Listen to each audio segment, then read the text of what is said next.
एक्लो मुभीको रिभ्यू गर्नुभन्दा अगाडि let's understand what is sci fi यानि कि साइन्स फिक्सन बेस्ड मुभी के हो भनेर।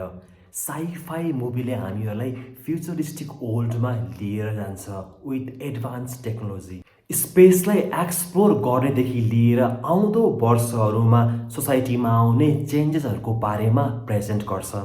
के मैले माथि मेन्सन गरेको कुराहरू एक्लो वानमा छ त? Let's find out. 2030 साल अबको 4 वर्षपछि काठमाडौँमा एउटा भाइरस देखिन्छ अनि भाइरसको महामारी नराम्रोसँग फैलिन्छ।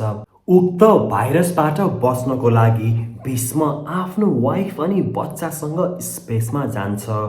बच्चालाई रबर्टभित्र राखेर सेफ्टीको लागि सिधै तल खसालिन्छ। 2030बाट 2090 सालमा देखाउँदा भीष्मको मुटु यानि कि एलियन र ऊ सँगै हुन्छन् मुस्ताङको डाँडामा। भीष्मको दिनचर्या एलियनसँग कुरा गर्दै बितिरहेको बेला दुईजना एस्ट्रोनट एरियल र ज्याकलाई भीष्म र उसको एलियनको बारे थाहा हुन्छ अनि इङ्ल्यान्डबाट नेपाल आएर जानकारी लिन खोज्छन्। यसै क्रममा एरियललाई त्यही एरियामा बस्ने राजा यामाहाको ग्रुपले किडन्याप गर्छन्। भीष्म र ज्याक मिलेर एरियललाई खोज्न हिँड्छन्। त्यही खोज्ने क्रममा उक्त राज शासनको राजहरू खोलिँदै जान्छ। केही मानिसहरूबाट भाइरस सर्छ भन्ने डरले उनीहरूलाई जेलमा राखिएको हुन्छ। जब भीष्म र ज्याक एरियललाई खोज्न हिँड्छन् कथाले अर्को मोड लिन्छ। के उनीहरूले एरियललाई भेट्टाउँछन् त? उनीहरू कसरी राज शासन विरुद्ध लड्छन् अनि के कस्तो घटना घट्छ यो सब जान्नको लागि नेपालको फर्स्ट साइ-फाई मुभी एक्लो हेर्नुपर्ने हुन्छ नजिकको सिनेमा हलमा गएर। First of all let me take a moment and appreciate the team of Eklo Waan. यस्तो जनरमा मुभी बनाउने आर्ट गर्नु भनेको it's a big thing. Sci fi film हेर्ने दर्शकहरू थोरै हुन्छन्, हर कोहीलाई मनपर्ने जनर पनि होइन।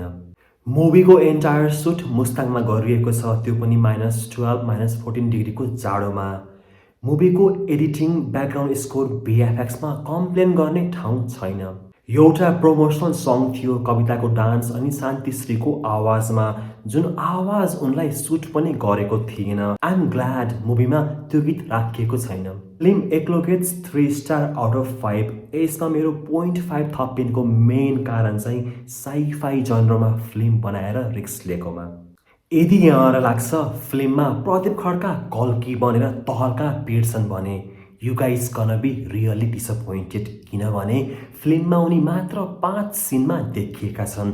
इन्टरभल अघि एउटा सिन, बाँकी रहेको इन्टरभल पछि। मुस्किलले उनी फिल्ममा 10-15 मिनटको सिनलाई मात्र देखिएका छन्। उनको एन्ट्रीवाला सिन पनि एकदमै डिसपोइन्टिङ छ। केही नभए पनि फिल्ममा 1 घन्टा मात्र देखिएको भए फिल्मलाई सास आउने थियो। इनफ्याक्ट मुभीको लिड क्यारेक्टर प्रदीप नभई कविता हुन्, तर एज अ लिड जसरी इन्टरभ्यू दिन जानु, उनकै वरिपरि कथा घुमे जसरी दर्शकलाई भ्रममा पाल्नु, द्याट इज रङ। कविताको तारिफ गरेर साध्यै छैन, तर right now I would love to ask director Pradeep Sai a question.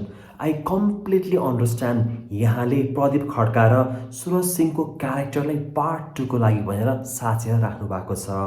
पहिला पार्ट 1 नै इन्ट्रेस्टिङ, थ्रिलिङ, माइन्ड ब्लोइङ, जुन चाहिँ साइ-फाई फिल्मको एसेन्स हो, त्यो नै पार्ट 1 मा मिसिङ छ। अनि पार्ट 2 बनाउनु भनेको त आकाशको फल आँखा तरी मर।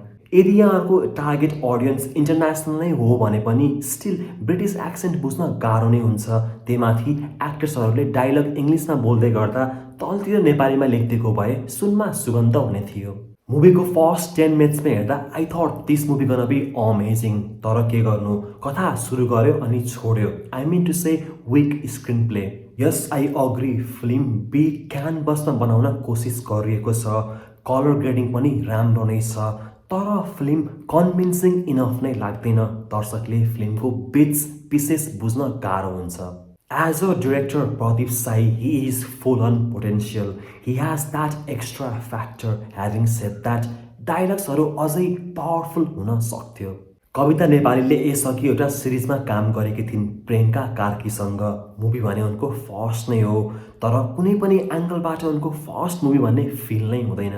C took accent and also action training British एक्सेन्टमा फाँडी हानेकी छिन् एक्सनमा पनि चार चाँद लगाएकी छिन् बेनिसाको as usual same acting Vijay लामाको अहिलेसम्मकै बेस्ट सुरज सिंहले सायद पार्ट 2 खेल्ने आशले गर्दा होला पार्ट 1 खेल्न अग्री भएको ब्रिटिस एक्टर जेमी बेकनको unforgettable performance theatre artist Evan Raj he is full on potential sci-fi जनरमा यत्तिको फिल्म बनाएको भनेर ढाडस दिँदै गर्दा पहिलो कुरा दर्शकलाई इङ्ग्लिस ल्याङ्ग्वेज बुझ्नै गाह्रो दोस्रो कुरा प्रदीप खड्का क्यामियो रोलमा मात्र दर्शकलाई रहर्थ्यो फुल फेस्ड हिरो हेर्नुमा तेस्रो कुरा फिल्म इङ्गेजिङ लाग्दैन यदि यहाँहरूलाई न्यू टेस्टको सिनेमा हेर्नु मन छ भने you can watch it on your own रिक्स यदि फिल्म नहेरे पनि ओ माई गड ला मिस भयो भन्ने खालको फिल्म पनि होइन thanks for watching please leave a like comment and subscribe